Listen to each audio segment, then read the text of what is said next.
আজকে যাচ্ছি মাল আনতে দোকানের জন্য। তো রাস্তায় আছি, যাওয়ার জন্য রওনা দিলাম। শুরুতেই যাচ্ছি আমরা, গাড়িতে উঠতে হবে, তারপর গাড়ি দিয়ে চলে আসলাম। এখন সদরঘাটে আসছে, আইসা একটা চা খাইলাম। চাটা অনেক সুস্বাদু। জায়গাটা যদিও এতটা সৌন্দর্য না, তবু চাটা ভালো হয়েছে। এই হলো লঞ্চের যে ঘাট, ফেরিঘাট। এই যে লঞ্চের ঘাট, অনেক সুন্দর সুন্দর লঞ্চ। এখানে এসে দেখলাম যে একটি লঞ্চ আইসা ঘাটে ফিরতেছে লোক নামানোর জন্য, তাই এক নজর দেখলাম, তাকিয়ে রইলাম। অবশ্য দৃশ্যগুলো অনেক সৌন্দর্য, যে এত এত মানুষ কত সুন্দর করে নামতেছে দেখেন। ঘাটে ভিড়ার আগেও অন্য লঞ্চ দিয়ে লাফ দিয়ে দিয়ে নামতেছে, এটা রিস্ক, যদিও এভাবে নামাটা উচিত নয়। তো ঘাটে ভিড়ে গেল লঞ্চটি, এখন লোক বের হওয়ার জন্য চেষ্টা করতেছে। লঞ্চ আসলে দেখতে বোঝা যায় না যে এটার মধ্যে কতটুকু মানুষ আছে, এত পরিমাণে মানুষ যা বলার বাহিরে। তো চলে আসলাম আহসান মঞ্জিলে। এখানে একজন লোক ঘুমাচ্ছে। আহসান মঞ্জিল হলো যে আমাদের নবাব সিরাজউদ্দৌলার যে বাড়ি, সেই বাড়িটা, সেই বাড়ির পরে আমাদের মাল আনতে হয়, ইসলামপুর যেতে হয়। এই জায়গায় অনেক সুন্দর একটি দৃশ্য, ভিতরে যদি যেতে পারতাম তাহলে দেখাতে পারতাম, সময় পাই নাই, তাই যাওয়া হয় নাই আর কি।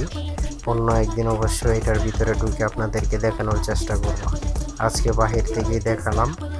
অবশ্য ভিতরে গেলে অনেক সুন্দর অনুভব করতে পারবেন, অনেক পুরাতন পুরাতন জিনিস দেখতে পারবেন। রাজার জিনিসগুলো ইউজ করতো, ব্যবহার করতো, তলোয়ার থেকে নিয়ে সব ধরনের সব কিছুই এখানে জাদুঘর সিস্টেম ভাবে আছে। তো বলতে বলতে চলে আসলাম আবার লঞ্চ ঘাটে। লঞ্চ ঘাটে আসার পর এই লঞ্চটিও দেখলাম যে আইসা ভিড়তেছে। লঞ্চ অবশ্য অনেক বড়, দেখলে অবাক হয়ে থাকতে হয় যে এই লঞ্চগুলো পানিতে কীভাবে ভেসে থাকে।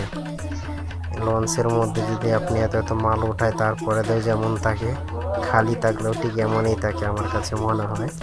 বাকিটা দেখলে অনুভব করতে পারবেন, বা এই জায়গায় আসলে অনুভব করতে পারবেন যে কী ধরনের অনুভব হয়। অসাধারণ কিছু, মনের ভিতরে যে অনেক ধরনের শান্তি কাজ করে। তো এখান থেকে দেখলাম যে ফুলের যে একটি বাগান আছে, সেই বাগানের দিকে তাকালাম। চলে আসলাম মার্কেটের ভিতরে। এখানে অনেক থ্রি পিস আছে, থ্রি পিস। তো আমরা আজকে বিশেষ করে থ্রি পিস নেব না, তাও একটু দেখলাম এক নজর। দেখার পর চলে যাব আমরা শার্ট পিসের জন্য। তো থ্রি পিসগুলো কেমন লাগে আপনাদের কাছে জানাবেন। এখন আমরা থ্রি পিস এখানে তৈরি করা হয়, এই জায়গাটায় চলে আসলাম। দেখুন কিভাবে তৈরি করা হয়, মেশিন থেকে বের হইতেছে এই থ্রি পিসগুলো।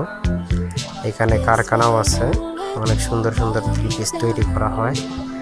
ভালোই লাগলো দেখতে, ডিজাইনটা আমার কাছে খারাপ মনে হয়নি, খুব ভালোই মনে হয়েছে। তো এখান থেকে চলে আসলাম এই যে শার্ট পিসের জন্য। অনেক দোকান আছে, শার্ট, পাঞ্জাবি, প্যান্ট, এসব দোকান দেখতে অনেক সুন্দর দেখা যায়, যদিও ছোট দোকান এগুলো।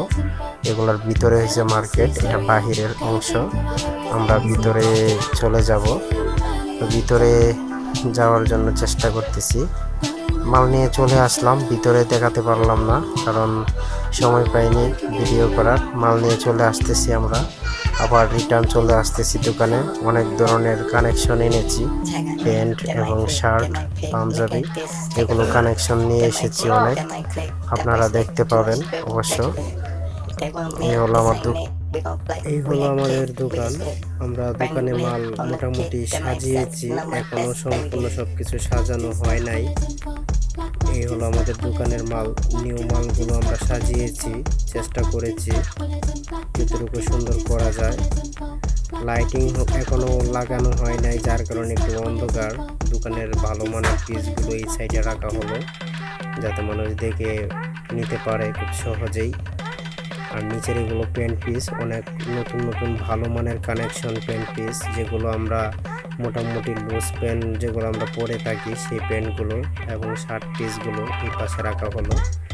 শার্টের বক্স, ভালো মানের কাপড় বক্স এগুলো তৈরি করা হলো এবং ওই পাশে 3 পিস